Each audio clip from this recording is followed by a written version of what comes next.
नमस्कार दोस्तों जया एकादशी माघ मास के शुक्ल पक्ष की एकादशी को कहते हैं। मान्यता है कि इस दिन व्रत करने से व्रतियों को पिशाच योनि से मुक्ति मिलती है।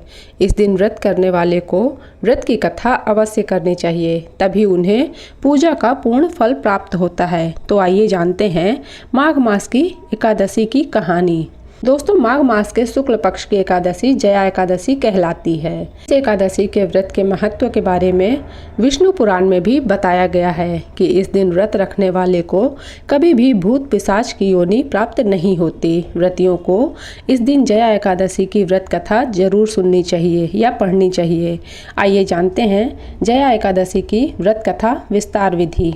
भगवान कृष्ण ने महाराज युधिष्ठिर को इसके बारे में बताते हुए कहा था कि एक बार इंद्र की सभा में अप्सराएं नृत्य कर रही थीं। सभा में प्रसिद्ध गंधर्व पुष्पवंत, उसकी लड़की पुष्पवंती तथा चित्रसेन की स्त्री मालिनी और उसका पुत्र माल्यवान भी थे।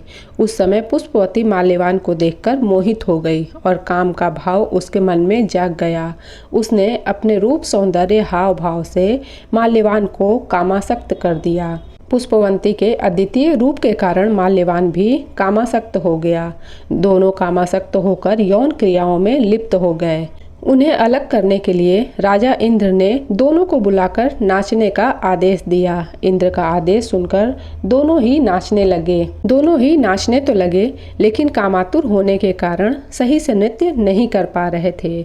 इंद्र सब समझ गए और उन्होंने क्रोधित होकर दोनों को शाप दे दिया कि तुम दोनों स्त्री पुरुष के रूप में मृत्यु लोक में जाकर पिशाच का रूप धारण करो और अपने कर्मों का फल भोगो।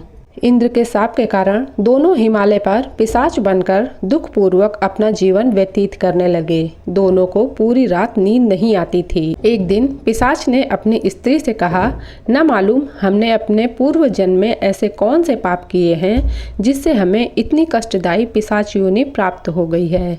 तभी एक दिन अचानक दोनों की भेंट देवर्षि नारद से हो गई। देवर्षि ने उनसे दुख का कारण पूछा तो पिशाच ने यथावत वे संपूर्ण बातें कह सुनाई जिनके कारण पिशाच योनि प्राप्त हुई थी। तब नारद जी ने उन्हें माघ मास के शुक्ल पक्ष की जया एकादशी का संपूर्ण विधि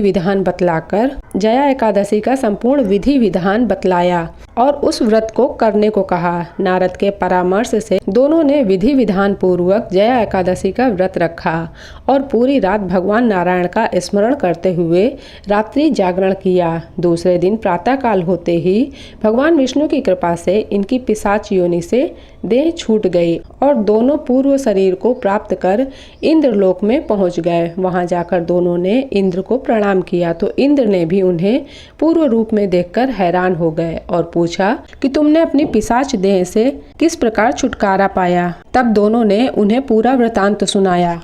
तो इस प्रकार से जो भी जया एकादशी का व्रत करता है उन्हें पिशाच योनि या भूत प्रेत की योनि नहीं मिलती है। तो दोस्तों, आप भी जया एकादशी का व्रत कर पिशाच योनि से मुक्ति पा सकते हैं।